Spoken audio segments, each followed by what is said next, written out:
حسبنا اللہ ونعم الوکیل نعم المولا ونعم النصیر بسم اللہ الرحمن الرحیم الحمد للہ الذی ہدانا لہذا وما كنا لنهتدي لولا أن هدانا الله لقد جاءت رسل ربنا بالحق والصلاة والسلام على رسول الثقلين محبوب رب المغربين والمشرقين جد الحسن والحسین ابی القاسم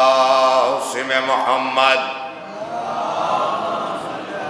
وعلى اہل بیتہ الطیبین الطاہرین المعصومین المظلومین ولعنۃ الدائمۃ الباقیۃ علی اعدائہم وقتلتهم وغاصبی حقوقهم اجمعین اما بعد فقد قال اللہ فی کتابہ المجید وفرقانہ الحمید وقولہ الحق بسم اللہ الرحمن الرحیم والعصر ان الانسان لفی خسر الا الذین آمنوا وعملوا الصالحات وتواصوا بالحق وتواصوا بالصبر صلوات پر محمد وآلہ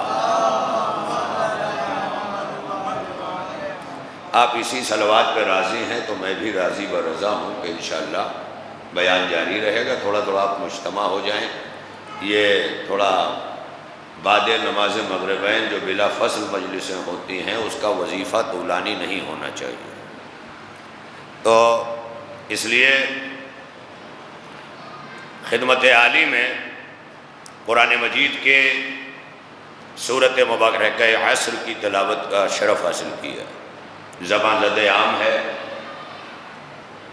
ترجمے کی صورت میں ہر ذہن میں اس کا ترجمہ محفوظ ہے, مگر قرآن اگر ذکر کے لیے ہے تو ظاہر ہے کہ ہم ذکر کر کے آگے بڑھ جائیں گے, لیکن ہمارے نزدیک اگر قرآن فکر کے لیے ہے تو ہمیں اس پر غور کرنا ہوگا, فکر کرنا ہوگا. اب یہ دو سطحی چیزیں ہیں. ذکر والے بہت سارے مل جائیں گے, محفل سما سے لے کے خانقاہ سے لے کے ہر جگہ مل جائیں گے. بریلی شریف میں ملیں گے, دیوبند شریف میں ملیں گے, ہے نا, ہر جگہ ذکر کی منزل میں ہر مقام پر عالم اسلام آگے ملے گا. لیکن قرآن ذکر کو منزل نہیں قرار دے رہا ہے, قرآن ذکر کو راستہ قرار دے رہا ہے. اس راستے کی منزل کا نام فکر ہے. تھوڑا میرے ساتھ آئیے گا, جو شرط ہے اسی لیے میں نے قریب جو کیا ہے یہ غور و فکر رہے. آج دو نوجوان بچوں نے اپنے والد ماجد کی یاد اور اس یاد کے حوالے سے ذکر سید الشہداء اور حکم امام کی روشنی میں شیعتی ما ان شریف تم معاذ بن فذکرونی او سمیتم بے غریب او شہید فندبونی. یہ حکم امام کی تاسی بھی ہے کہ جب بھی ہمیں ہمارا جانے والا یاد آئے تو ہم کربلا والوں کو یاد کریں. اور یہی غرض مجلس ہے, غایت مجلس ہے کہ اس کے ذریعے ہم کربلا والوں کو یاد کریں, تاکہ زندگی صرف زندگی نہ رہ جائے بلکہ موت ایسی ہو کہ زندگی بھی سلام کرے.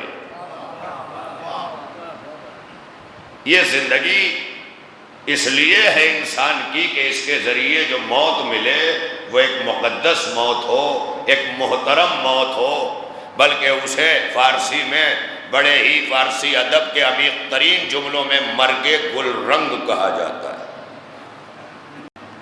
مرگ گل رنگ یعنی شہادت. آپ غور کر سکتے ہیں؟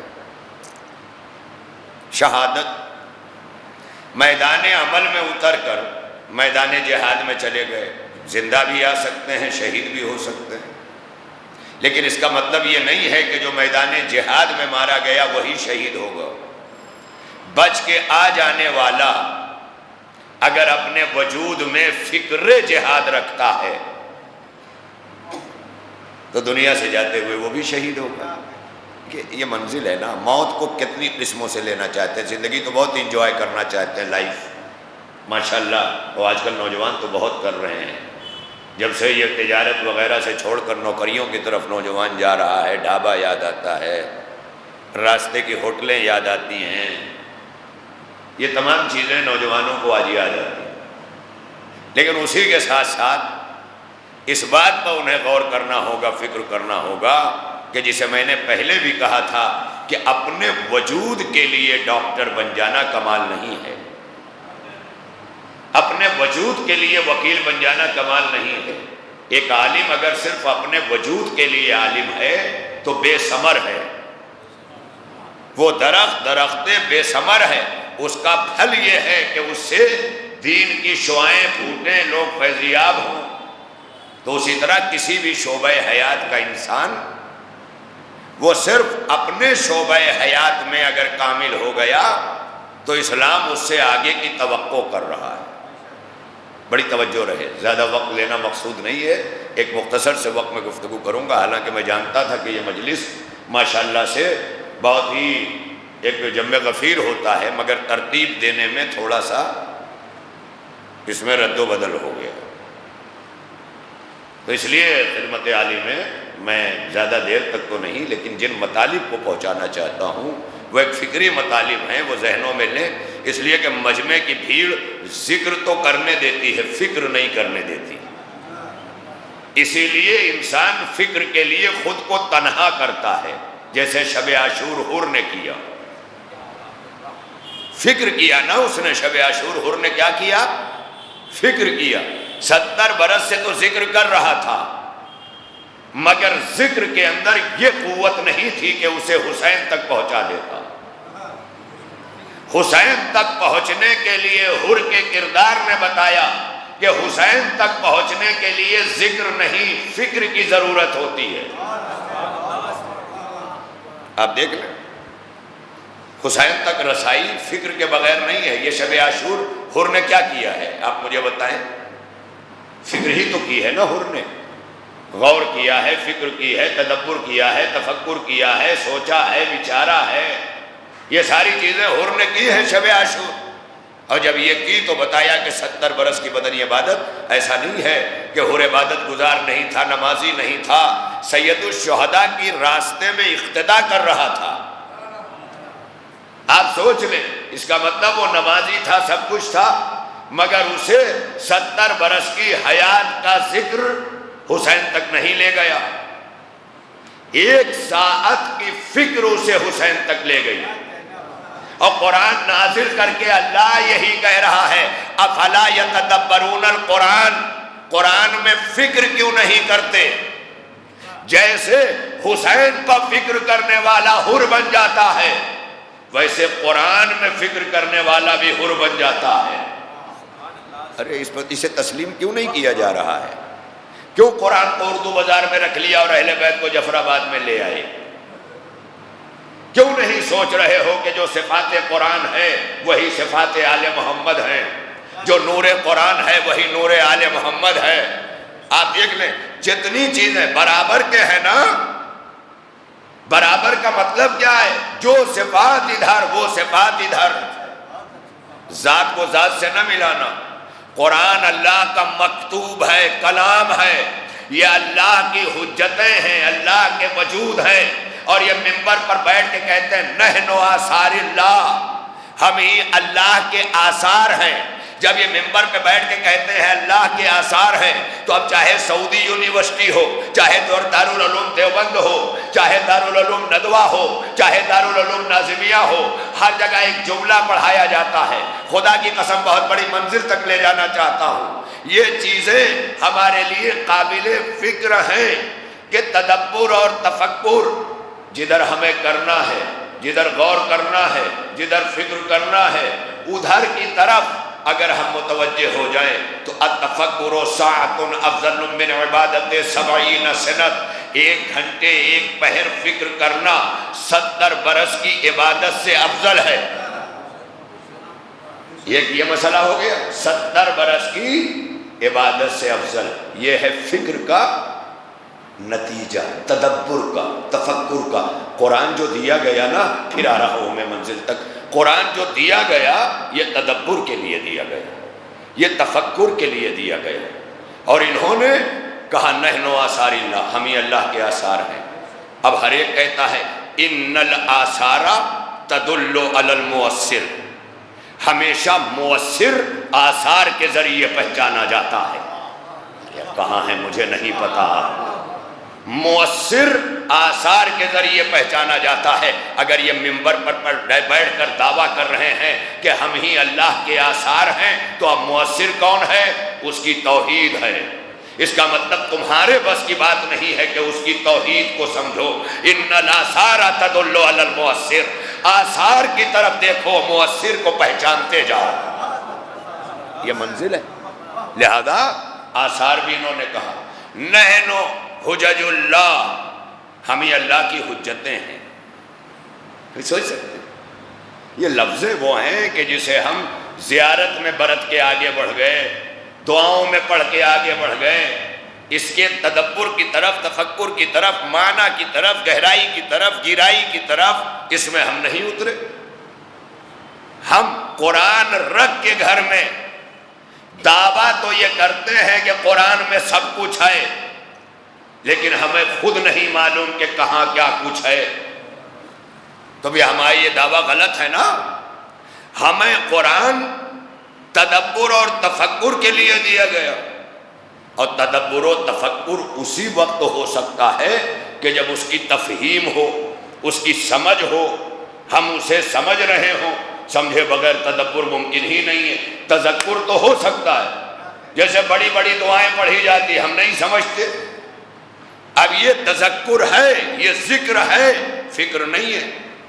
لہذا فکر تک کے لیے، فکر کی تک رسائی کے لیے یہ لازم ہے کہ ذکر کے راستوں سے جایا جائے۔ اب قرآن زندگی میں شامل کیا جائے، سامنے رکھا جائے، اور رکھ کر یہ دیکھا جائے کہ اب یہ قرآن خالی کہنے سے نہیں ہوتا، یہ عملی زندگی میں ہمیں قرآن کو لانا ہوگا۔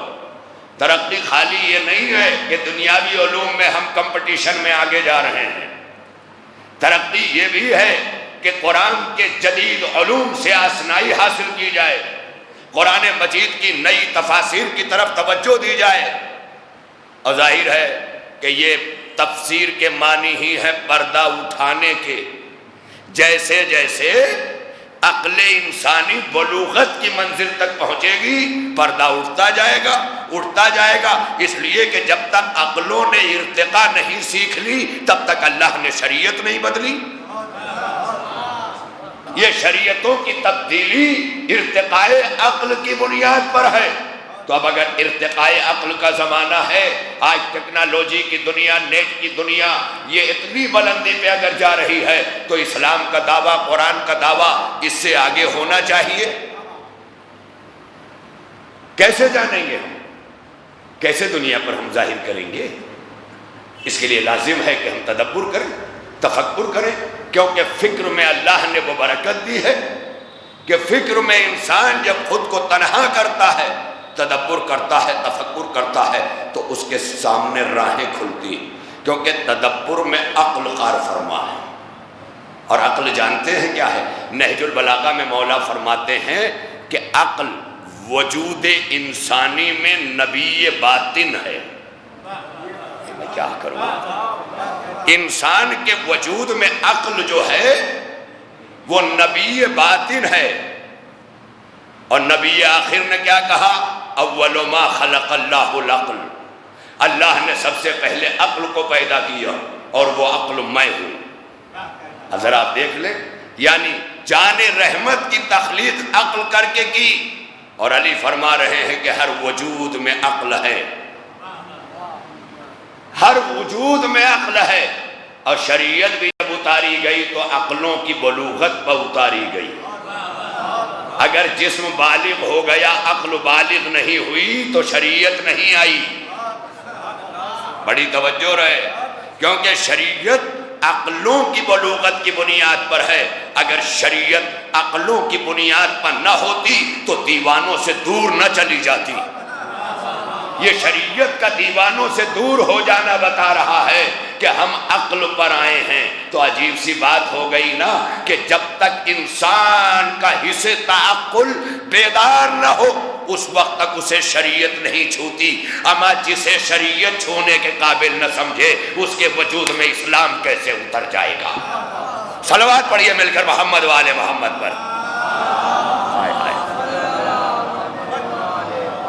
دیکھیں میں سمجھ سکتا ہوں کہ اس وقت گفتگو کا جو رخ ہے وہ تھوڑا سا مینٹل جمناسٹک والا ہے، ذہنی ورزش والا ہے، جو اس وقت ممکن ہے کہ ہر کوئی اس جانب توجہ نہ کر پائے. بڑی تیزی کے ساتھ تھوڑا سا مجھے سنتے جائیں. یہ آوازیں وغیرہ آتی جاتی رہیں گی، بس آپ محویت اپنی دکھائیے. جس طرح نماز میں چاہے جتنا جو چلائے ہم تو اللہ کی عبادت میں مشغول ہیں، اسی طرح کائنات چلائے ہم تو حسین سوچ رہے ہیں. تو یہ ہمیشہ رکھا کرو سامنے. عبادتوں کے بھی کچھ قرینے ہیں، کچھ طریقے ہیں، لہذا اس سے برتا جائے. تو عزیزان محترم بڑی تیزی کے ساتھ میں اس منزل فکر تک آپ کو لانا چاہتا ہوں. زمانہ گواہ ہے انسان خسارے میں ہے. انسان خسارے میں ہے، زمانہ گواہ ہے. یہ کس انسان کے بارے میں اللہ کہہ رہا ہے؟ جس کے لیے اسی قرآن میں کہا والتین والزیتون وطور سینین وہذا البلد الامین لقد خلقنا الانسان فی احسن تقویم. یعنی اس کی تخلیق پر، اس کی خلقت پر، اس کے کریشن پر اللہ اپنا اوپینین دے رہا ہے کہ ہم نے انسان کو احسن تقویم پہ پیدا کیا. اور یہ دے کے بتا رہا ہے کہ خالق ہم ہیں، ہم نے پیدا کیا ہے. تو اب قانون احسن تقویم یا قانون حیات اللہ کے علاوہ کوئی غیر نہیں دے گا. تقاضائے عقل یہ ہے کہ جو تمہارا خالق ہے وہ تمہاری خلقت کے بعد تمہاری حیات کے گزارنے کا قانون تمہیں عطا کرے.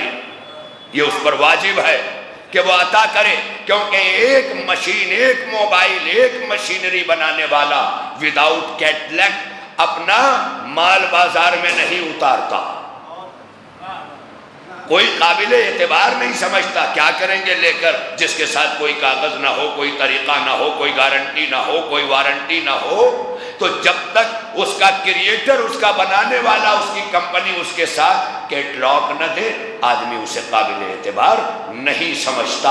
اسی طرح وہ انسان جو الہی قوانین سے دور ہے وہ قابل اعتبار نہیں ہے. اعتبار جب ہی قائم ہوگا کہ جب اپنی زندگی میں الہی قوانین کا نفوذ کرے، اس وقت وہ قابل اعتبار بنے گا. ابھی کوئی اعتبار نہیں ہے اس کا. ذرا میری طرف دیکھیں، تغرے بعد میں پڑھیے گا، یا میں یہ سمجھوں گا کہ جو میرے ساتھ نہیں چل سکتا وہ مسجد کی تحریروں کو پڑھے گا. اور تحریر پڑھنا بھی ذکر ہی جیسا ہے، مجلس سننا فکر جیسا ہے. ایک صلوات پڑھیں نا مل کر محمد والے محمد پر. بڑی توجہ رہے. نا صلوات بھی جو ہے بڑی منزل ہے. یہ مقام ذکر و فکر سے بھی بلند ہے کیونکہ حکم الہی ہے. تو بلند ترین پڑھ لیں محمد والے محمد پر. بڑی توجہ رہے ہے نا. دیکھیں میں کیا کروں، میری ایک مجبوری یہ رہتی ہے کہ میں ہمیشہ مجمع کو قریب لے کے پڑھتا ہوں، لیکن زیادہ یہ سب کرنے لگوں تو پتہ نہیں کیا کیا نام ملے گا. اس لیے چاہتا ہوں کہ بس آپ خود یہ جان لیا کریں کہ جب کبھی نماز ہوتی ہے تو صفیں آراستہ کرنا خود مصلی کا کام ہے، امام صاحب کا نہیں ہے. ہاں اسی طرح جب مجلس عزا برپا ہو جائے تو ممبر سے قریب آنا خود سماعت کا کام ہے، خطابت کی ذمہ داری نہیں ہے. لہذا بڑی تیزی کے ساتھ ان کلمات کے ذریعے میں تھوڑا سا آگے بڑھ جاؤں. زمانہ گواہ ہے انسان خسارے میں ہے. وہاں کیا کہہ رہا ہے؟ لقد خلقنا الانسان فی احسن تقویم. ساری چیزیں چھوڑ دیجئے، اس کے اندر روح بھی ہے، اس کے اندر نفس بھی ہے، اس کے اندر مٹی بھی ہے، وجود رکھتا ہے، شریر رکھتا ہے، باڈی رکھتا ہے. یہ خالی باڈی پہ بات کی ہے احسن تقویم، جو کیمیابی اجزاء ہیں نا، کیمسٹری کی جو اعلیٰ ترین شقیں وہ ہم نے انسان کے اندر رکھی ہے. یعنی پوری کائنات پر ریسرچ کرتے رہو، اسی طرح ایک انسان پر، جیسے ایک انسان پر تمہاری ریسرچ نہیں رک سکتی، ویسے ہی میری کائنات پہ نہیں رک سکتی، کیونکہ جیسے میں نے قرآن سمیٹ کر بائے بسم اللہ بنایا ہے، ویسے ہی میں نے کائنات سمیٹ کے انسان بنایا ہے. خدا کی قسم یہ پورا نچوڑ ہے اس کی تخلیق کا، کہ اس نے جب کائنات کو نچوڑا اور سمیٹا تو سمیٹ کر جب پیکر میں ڈھالا تو اسے انسان بنا دیا. کہا جاؤ جو کچھ کائنات میں ہے وہ وجود انسانی میں ہے، سوچتے جاؤ سب کچھ. اسی لیے یہ پراسرار ہو جاتا ہے، اسی لیے پراسرار ہو جاتا ہے. یہ فقط ایک طرف. اب کہیں کہیں پر مفسرین نے یہ بھی لکھا ہے کہ اوپر سے روح لے کر، نیچے سے مٹی لے کر، اور بہترین توازن کے ساتھ اس نے قائم کیا، اور اسی توازن کا نام احسن تقویم قرار دیا. اب احسن تقویم سے سفر کر کے چاہے تو اعلیٰ علیین کے مدارج کو پالے، اور چاہے تو نافرمانی کر کے اسفل سافلین تک چلا جائے. صلوات پڑھیے مل کر محمد وآل محمد. یہ ہے منزل،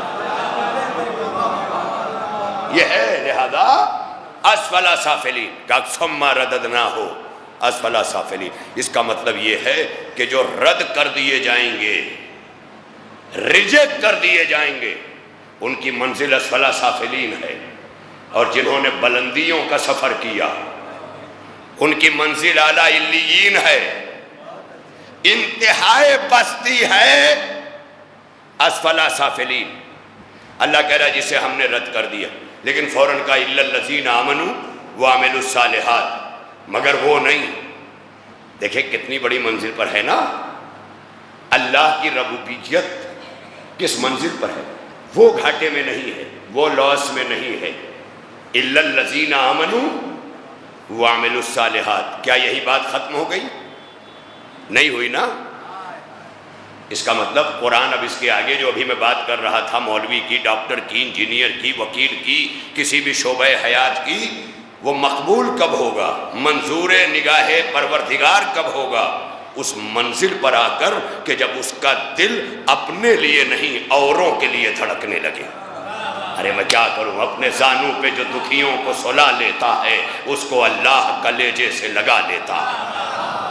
آپ دیکھ لیں منزل. لہذا اس منزل پر پہنچ کر کہ جب یہ دل اگر خود کے لیے دھڑک رہا ہے تو یہ جان لینا کہ یہ خود غرض ہے.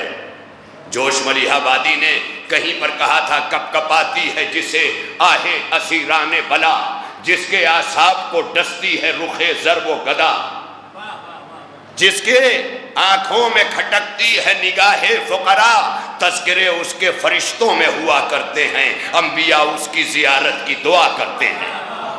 یہ کون سی منزل پر ہے انسان؟ لہذا آپ دیکھتے جائیں یہ انسان جسے اللہ نے یہ کہہ کر کے نقصان سے بچنے کی بشارت دے دی، بھیا میری طرف دیکھتے رہو. آپ ہی کے لوگوں کے لیے تو میں مجلس پڑھتا ہوں، بڑی توجہ رہے. آواز دی خدا کی قسم کس منزل پر آ کر، الا الذین آمنوا وعملوا الصالحات. یہیں پر کیوں بات نہیں رکی؟ کیونکہ آمنو یہ انسان کی اپنی ذات کے لیے ہے. اگر کوئی ایمان لاتا ہے تو اس کے ایمان لانے کا فائدہ اسے ہے، اس سے کسی اور کو فائدہ نہیں ہے. کوئی اگر عمل کرتا ہے تو اس عمل سے اس کو اس کا فائدہ ہے. میں نے نماز پڑھی، آپ کو کیا فائدہ ہے نا؟ تو اس کا مطلب یہ ہے آمنوا وعملوا الصالحات. یہ دونوں پرسنل ہے انسان کے اپنے وجود کے لیے، اس کا اور اللہ کا معاملہ، اس کا اور اللہ کا معاملہ. پھر کہوں یہ پرسنل ہے، ذاتی ہے. ایمان لانا، عمل کرنا اللہ کا اور بندے کا معاملہ ہے. لیکن جب انسان کو اللہ نے دنیا میں بھیجا تو خالی اپنا اس کو اور اس کا اپنا بنا کے نہیں بھیجا، کسی ماں کی آغوش میں دیا، کسی ماں کے بطن میں دیا، کسی باپ کی صلب میں دیا، اور اس ذریعے سے بھیج کے بتایا کہ جیسے بھیجنے کا حق میرا ہے تم پر، اسی طرح اس ذریعے کا بھی حق ہے کہ جس ذریعے سے میں نے تمہیں دنیا میں بھیجا۔ اور اسی بات کو سورہ طہر سورہ انسان میں کہا گیا، هَلْ أَتَىٰ عَلَى الْإِنسَانِ حِينٌ مِّنَ الدَّهْرِ لَمْ يَكُنْ شَيْئًا مَّذْكُورًا إِنَّا خَلَقْنَا الْإِنسَانَ مِن نُّطْفَةٍ أَمْشَاجٍ نَبْتَلِيهِ فَجَعَلْنَاهُ سَمِيعًا بَصِيرًا۔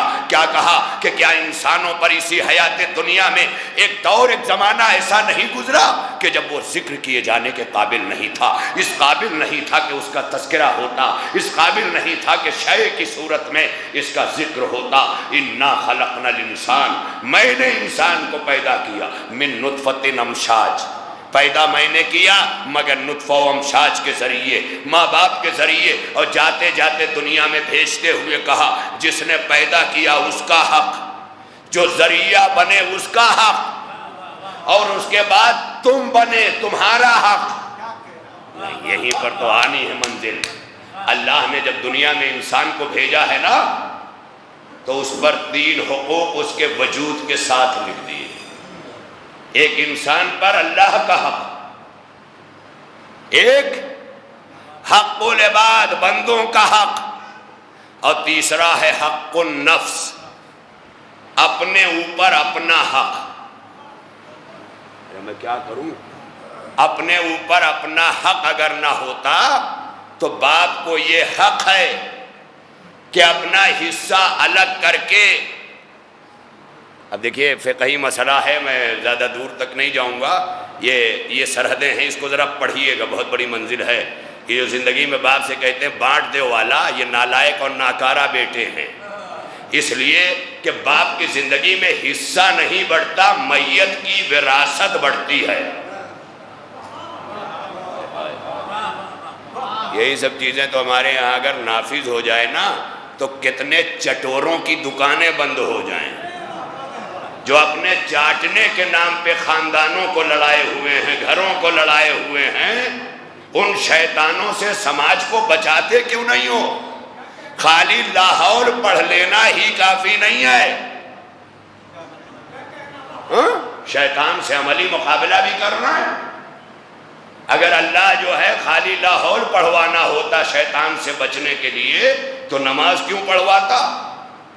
بہت ساری چیزیں ہیں کہ نہیں؟ لہذا معاشرے کو سب سے پہلے بچانا، اور یہی اب معاشرے کی 3 حقوق لے کے انسان دنیا میں آیا ہے۔ 3 حقوق، ایک حق اللہ، اللہ سے بندوں کا حق۔ یہ نماز پڑھی کہ نہیں پڑھی آپ پوچھنے والے کون ہیں؟ اگر باپ ہیں تو آپ بیٹے سے پوچھ سکتے ہیں، لیکن بیٹے سے تب پوچھیں جب خود پڑھیں۔ ہاں، بڑی توجہ رہے، یعنی خود پڑھیں تب پوچھیں، ورنہ اثر الٹا ہوگا۔ بڑی توجہ رہے، یعنی یہ بھی لازم ہے۔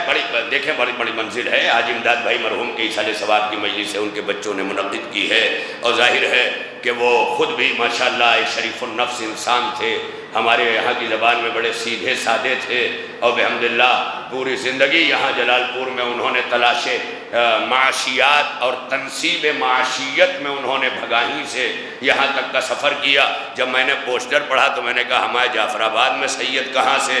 تو جب یہاں آیا تو اب یہ راز کھلا کہ یہ بھگاہی شریف سے تشریف لائے تھے ہمارے امداد بھائی، جو ہم لوگوں کے عہد طفلی میں اور عہد نوجوانی میں جو ہے وہ یہاں پر ہمارے ساتھ ہوتے تھے۔ آج مجھے یہ شرف حاصل ہوا کہ میں مرحوم کے ایصال ثواب کی مجلس خطاب کر رہا ہوں۔ اللہ ان کے بچوں کو ان کے لیے حسنات کی ہمیشہ توفیق دے، اور ہر بچے کو اپنے ماں باپ کے لیے توفیق دے۔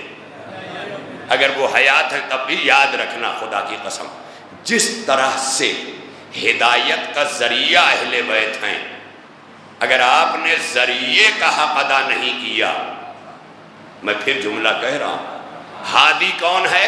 اللہ۔ ذریعہ ہدایت کون ہے؟ اہل بیت۔ تو اگر آپ اہل بیت مائنس کر کے اللہ کو ماننے لگیں تو اچھے لگیں گے کسی کو؟ آج سعودیہ کیوں کسی کو اچھا نہیں لگتا؟ اللہ کو ماننے کا دعویٰ ہے بغیر اہل بیت، ہے نا؟ اس کا مطلب یہ ہے کہ اللہ نے جنہیں ذریعہ ہدایت بنایا ہے اللہ کے ساتھ ساتھ ان ذریعوں کو بھی ماننا پڑے گا۔ تو جیسے ہدایت کا ذریعہ اہل بیت ہیں، ان کا منکر کہیں ٹھکانہ نہیں پائے گا، ویسے خلقت کا ذریعہ ماں باپ ہیں۔ تو بولو، خلقت کا ذریعہ اللہ نے کنہیں بنایا؟ ماں باپ کو۔ ہدایت کا ذریعہ کسے بنایا؟ قرآن اور اہل بیت کو۔ رسول اللہ نے خود کہا، مشہور حدیث ہے، انی تارکن فیکم الثقلین کتاب اللہ ہے وعطرتی اہل بیتی ما ان تمسکتم بہما لن تضلوا بعدی۔ یہ کہا کہ نہیں کہا؟ لہذا چھوڑا ہے قرآن اور اہل بیت۔ اب یہ دو ذریعے ہیں، کاہے کے ذریعے ہیں؟ ہدایت کے۔ اس کا بھی تذکرہ کیا، پہلے کہا من نطفۃ امشاج، انا خلقنا الانسان من نطفۃ امشاج، ہم نے تمہیں نطفہ و امشاج سے، باپ کو نطفہ کہا، ماں کو امشاج کہا۔ نطفہ اور امشاج کو جب تمہارے حوالے کیا تو ولادت کے بعد انہیں ماں باپ قرار دیا۔ بڑی توجہ رہے، قرآن میں استعارہ بیان کیا گیا، نطفہ اور امشاج۔ اسی سے سمجھ لو نطفے کی اہمیت کو، بڑی توجہ رہے۔ لہذا من نطفۃ امشاج نبتلیہ فجعلناہ سمیعا بصیرا، ہم نے اسے سننے والا اور دیکھنے والا قرار دیا۔ انا ہدیناہ السبیلا، ہم نے ہدایت کا بھی انتظام کر دیا، اما شاکرا و اما کفورا۔ اب تمہارا اختیار ہے، چاہو شاکر بنو چاہو کافر بنو۔ بھائی یہاں سے ثابت ہو گیا، ذریعہ ہدایت چھوڑا تب بھی کافر، ذریعہ خلقت چھوڑا تب بھی کافر۔ صلوات پڑھیں نا مل کر محمد وآل محمد پر۔ ہائے ہائے ہائے۔ ہاں، خالی دینیات کا لکھا کافر نظر آتا ہے، غور کرنا چاہیے خود پہ۔ شاکر اور کافر، کفار کی بھی بڑی قسمیں ہیں نا، کافر ذمی، کافر حربی، کیا کیا پڑھا ہے آپ نے دینیات میں؟ یہ سارے کفار کے حدود تو دیکھیں نا۔ لہذا بڑی تیزی سے اور آگے بڑھ جاؤں تو اب حقوق 3 لے کے انسان دنیا میں آیا۔ حق 3 لے کے، ایک اپنے اوپر اللہ کا حق کیونکہ اس نے خلق کیا ہے، ایک رشتوں کا حق اس لیے کہ ان کے بغیر تمہاری پہچان ادھوری ہے، ایک تمہارا تم پہ حق کہ اس عالم میں بھی تمہیں اللہ نہیں چھوڑتا۔ اسی لیے جب دعا کے لیے ہاتھ اٹھا ربنا اغفر لی ولوالدی وللمؤمنین یوم یقوم الحساب، یہی سمجھانے کے لیے کہ اس میں دونوں حقوق کی ادائیگی ہو رہی ہے، حق النفس کی بھی ہو رہی ہے، حق العباد کی بھی ہو رہی ہے۔ اور اب حق حق حق تو ہم کہتے ہیں، کبھی کہتے ہیں اللہ حق، یہ بھی کہتے ہیں نا وہ حق سبحانہ تعالی۔ تو پھر یہ جو لوگ ایک دوسرے کا کھا جاتے ہیں یہ کیا ہے؟ تو کہا یہ بھی حق ہے۔ تو اس کا مطلب یہ ہے کہ حق کھایا بھی جا سکتا ہے۔ تو اگر آپ یہ سوچ لیں کہ اللہ ویسا حق ہے جو کھا لیا جائے تو دور جاہلیت کے حلوہ والا اللہ ہوگا مگر حسین والا اللہ نہیں ملے گا۔ بڑی توجہ رہے۔ اب میں یہاں تک اس لیے لایا کہ ان حقوق کو سمجھے۔ حقوق کہتے کسے ہیں؟ حق کے بارے میں آپ میرے نوجوان گوگل پہ سرچ کر کے دیکھ لیں جو میں بیان کرنے جا رہا ہوں۔ حق کہتے ہیں اسے کہ جو پہلے سے ثابت ہو، بحق کی اتنی ہی سی تعریف ہے، جو پہلے سے ثابت ہو اسے حق کہتے ہیں۔ بچہ ماں باپ کی آغوش میں آیا، اس کا وجود پہلے سے ثابت ہے، اب ماں باپ پہ اس کا حق ہے، ماں باپ نے اپنے حق کی ادائیگی کی، اب ان کا حق بچپنے سے ہی ثابت ہے، ابھی نہیں پہنچ سکے۔ یہ سارے حقوق کی منزل وہ ہے کہ حق کی تعریف یہ کی گئی کہ جو پہلے سے ثابت ہو اسے حق کہا جاتا ہے، اسی لیے وہ بھی حق کہا جاتا ہے، سب سے پہلے سے وہ ثابت ہے۔ ہائے ہائے، اسی بنیاد پہ وہ حق کہا گیا۔ اس کے بعد یہ جتنے حقوق ہم پر ایک دوسرے کے عائد کیے گئے، کا حق کی تعریف یہ ہے جو پہلے سے ثابت ہو۔ بی بی زہرا دربار میں کیا لینے آئی؟ حق۔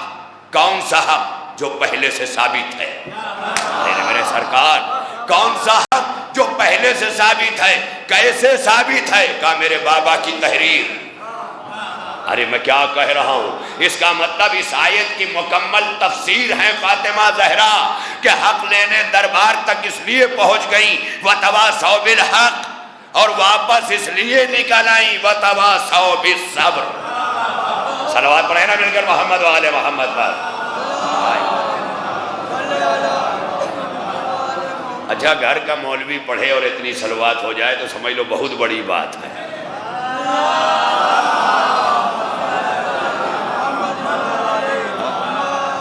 اسی لیے میں کہتا ہوں جب بھی میرے نام کا اعلان کیا کریں تو زور سے بمبئی کہا کریں تاکہ کچھ تو باہر ہی لگے۔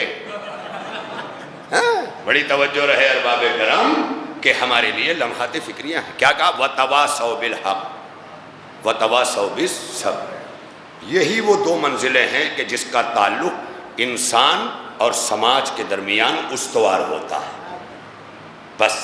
اور یہاں سے ثابت کر دیا کہ وہ انسان جو ایمان اور عمل کرنے کے باوجود بھی، ایمان لانے کے باوجود اپنے دائیں بائیں اور اپنے سماج سے بیزار ہو کر غافل ہے، تو وہ آمنوا وعملوا الصالحات کو تو مالک ہے، مگر اس کی زندگی سے وتواصوا بالصبر بھی نہیں ہے، وتواصوا بالحق بھی نہیں۔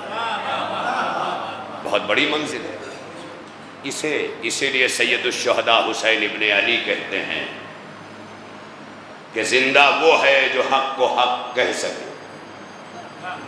عمر سبھی گزار رہے ہیں، عمر گزار لینا اور زندہ رہنا بڑا مشکل ہے، دونوں میں بہت بڑا فرق ہے، بہت بڑا فرق ہے۔ عمر گزار لینا اور زندگی کرنا دونوں میں بڑا فرق ہے۔ زندگی وہ کرتا ہے جو مقصد حیات کے ساتھ ہے، عمر وہ گزارتا ہے جو سب کچھ چھوڑ کے جی رہا ہے۔ مقصد حیات کے ساتھ ہونا سب کچھ چھوڑے بھی ہے اور جیے بھی جا رہا ہے۔ جناب قاسم شبیر نقوی نصیر آبادی بہت بڑے شاعر کا نام تھا، ایک شعر میں اسی فرق کو بہت پیارے انداز سے واضح کیا تھا کہ میرا حسین ہے، میرا حسین ہے، اس راز کا جو محرم ہے، ستم کی عمر زیادہ ہے، زندگی کم ہے۔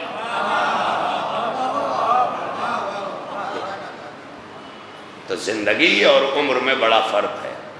عمریں گزارنے کے لیے نہیں پیدا ہونا چاہیے، زندگانی کے لیے پیدا ہونا چاہیے۔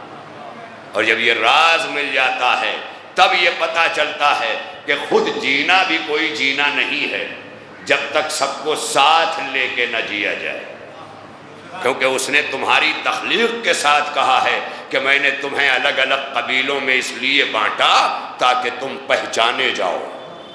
تو اللہ خود چاہتا ہے کہ تم پہچانے جاؤ، مگر تمہاری پہچان تمہارے قبیلوں سے ہو، قبیلوں سے تمہاری پہچان ہو۔ تم رشتوں کو چھوڑ کے پہچان چاہتے ہو؟ ناممکن ہے۔ اس لیے رشتوں کو بلندی پہ لے کے آؤ، چاہتے ہو تو رشتوں کو بلند کرو، ایسے رشتے ہوں۔ ابھی بڑا زبردست ایک آپ کے درمیان میں سوشل میڈیا پر ایک تصویر بڑی تیزی سے وائرل ہوتا ہوا دیکھ رہا تھا، خدا کی قسم عجیب و غریب مرحلہ تھا کہ ایک مرحومہ کا انتقال ہوا، ان کی قبر پر تختیے تعویذ قبر بنائی گئی اور اس میں مرحومہ کا نام مائے زوجیت اور بنتیت، اور اس کے بعد نیچے لکھا ہوا والدہ مرحومہ، اور والدہ مرحومہ جو ہیں ان کے 10 بیٹے اور 10 کے اس تختی پہ نام لکھے ہوئے ہیں، نام سب کے 10 کے لکھے ہیں کہ ان کی والدہ ہیں یہ جو زیر لحد ہیں۔ اب اس میں 10 بچوں میں کوئی میجر، کوئی میجر جنرل، کوئی ایڈمیرل، کوئی لیفٹیننٹ فلائٹ مارشل، یعنی جل تھل وایو تینوں سینا کے افسران 10 بچے، اور ان کا اس پہ تختی پہ نام لکھا ہوا۔ اب کسی نے زبردست جو کمنٹ اس پر لکھا جو آپ تک میں پہنچا دوں، لکھنے والے نے لکھا کہ پسماندگان کی طرف سے فرشتوں پر زوردار دباؤ۔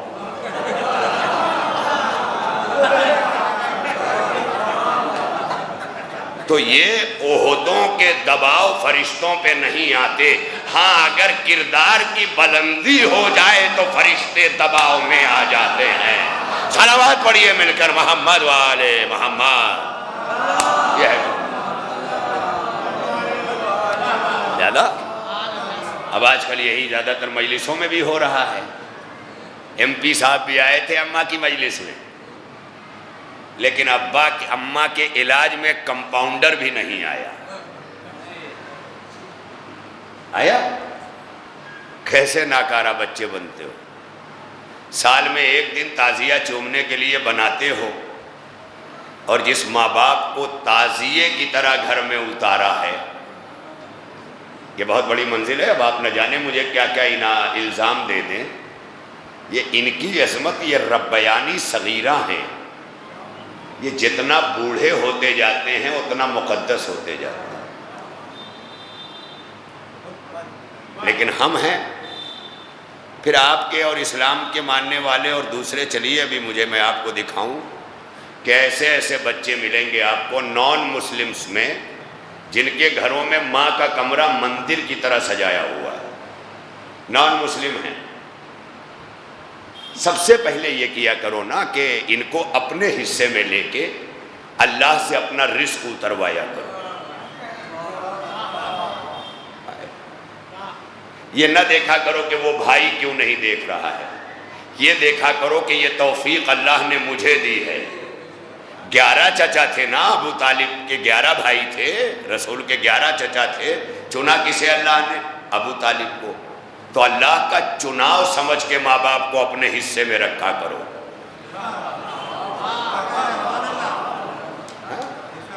یہ حساب لینا، کتاب لینا، یہ ڈانٹ ڈانٹ کے سمجھانا، کس طرح سمجھاتی تھی مائیں بچپن میں، کس طرح باپ انگلی پکڑ کے لے کے راستے سکھاتا تھا، سب بھول گئے؟ یاد رکھا کرو، اگر زندگی کے اسی پہلے پڑاؤ پر ناکام ہو، یعنی اگر ربیانی صغیرہ کے ٹیسٹ میں ناکام ہو تو اب ربیانی صغیرہ سے کوئی امید، کبیرہ سے امید نہ کرنا۔ وہ رب اکبر، یہ رب اصغر، اور یہی رکھ کر تمہارے حوالے کر کے بتا دیا کہ میں نے بھیجے چھوٹے رب اس لیے ہیں کہ انہیں دے کے اندازہ کرتا ہوں کہ ان کے ہوئے کہ نہ ہوئے۔ جب ان کے نہ ہوئے تو میرے کہاں سے ہو جاؤ گے؟ یہ ہے۔ لہذا ماں باپ کو کبھی، ہمارے اسی کٹ گھر کمال سے ایک شاہد کمال ہیں، اس وقت ادبی دنیا کے نوجوانوں میں ان کا نام ہے۔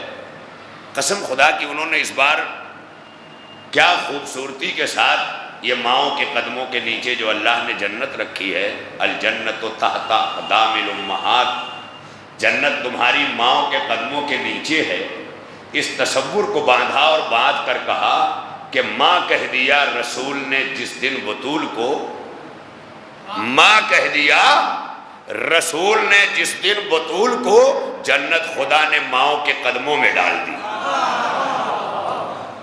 چلو تو یہ اللہ نے جو ڈالی ہے نا قدموں میں جنت، یہ اس کا صدقہ ہے کہ بطول کو رسول نے ماں کہا، ورنہ باپ کو کم نہ گرداننا۔ ماں نے اگر آغوش میں لے کر تمہیں خود کو چولہے پہ جلایا ہے تمہیں پالنے کے لیے، تو دھوپ کی شدت نے باپ نے خود کو جلایا ہے تمہیں پالنے کے لیے۔ اترایا نہ کرو کہ میرا باپ باہر ہے، دعا کیا کرو کہ اللہ میرے باپ کو اتنا رزق دے کہ ہمارے قریب کر دے۔ اس لیے کہ معاشرے میں ہمیں فقط پیسے کی نہیں باپ کی بھی ضرورت ہے، معاشرے میں فقط پیسے کی نہیں ماں کی بھی ضرورت ہے۔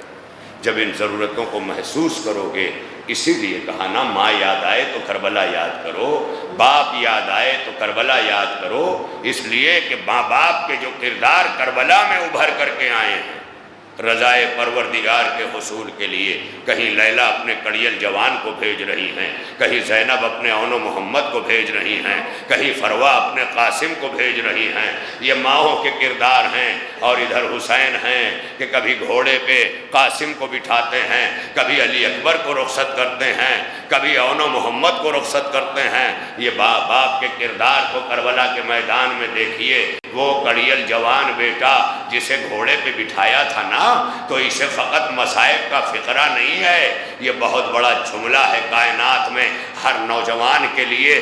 حسین کا اس لمحے کا عملی پیغام ہے کہ جب اپنے کڑیل جوان کو مقتل کے لیے بھیج رہے تھے، اور جب جوان بیٹے نے مڑ کے دیکھا تو کہا بابا آپ میرے پیچھے پیچھے کیوں چلے آ رہے ہیں؟ بابا آپ میں ضعیفی طاری ہے، آپ کی کمر خمیدہ ہے، بابا آپ میرے پیچھے کیوں چلے آ رہے ہیں؟ وہ ایک مرتبہ حسین کا جملہ ہے، اے میرے لال اگر تم صاحب اولاد ہوتے۔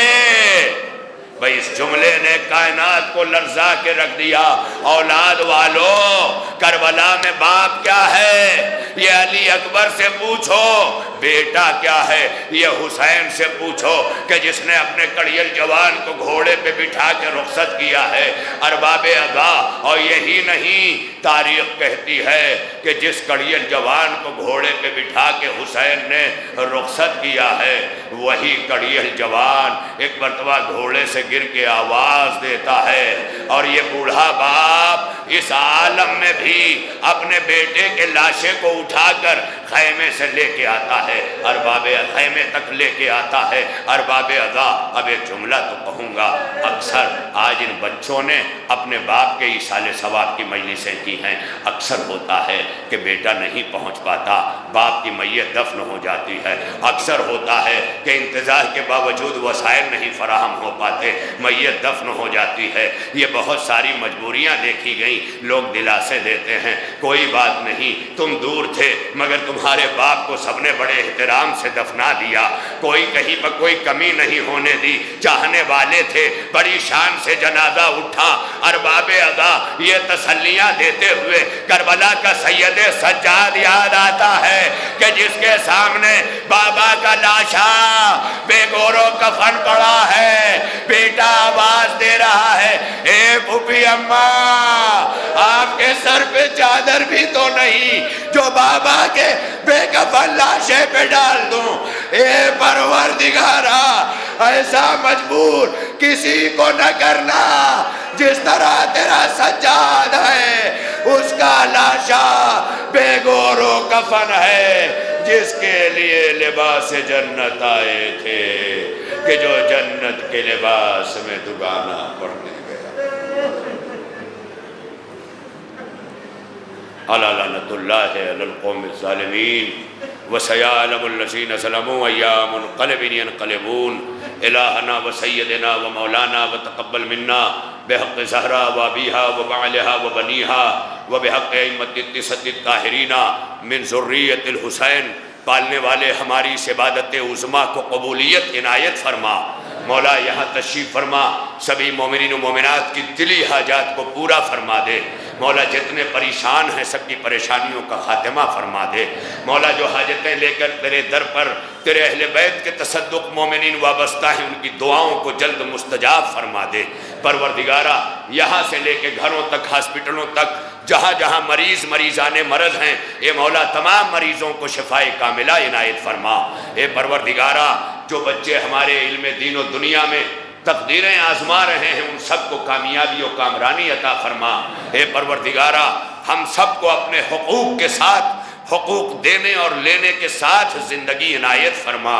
اے اللہ جن کے حقوق ہم پر رہ گئے ہیں، ان حقوق کو ادائیگی کی ہمیں طاقت و توفیق عنایت فرما۔ یہ ماہ شعبان ہے، ولی عصر کے نام سے یہ منسوب پورا مہینہ ہے۔ پروردگارہ حجت یگانہ امام زمانہ عجل اللہ تعالیٰ فرجہ الشریف کے ظہور میں جلدی فرما۔ ہمارے کردار و اعمال کو امام کا سامنا کرنے کے قابل بنا۔ پروردگارہ ہمارے وطن سے تمام تر کی نحوستوں کو دور فرما، یہاں برکتیں اور رحمتیں نازل فرما۔ انجمن ہائے ماتمیم کو ایک قوم، ایک قبیلہ، ایک حسینی بن کے رہنے کی توفیق عنایت فرما۔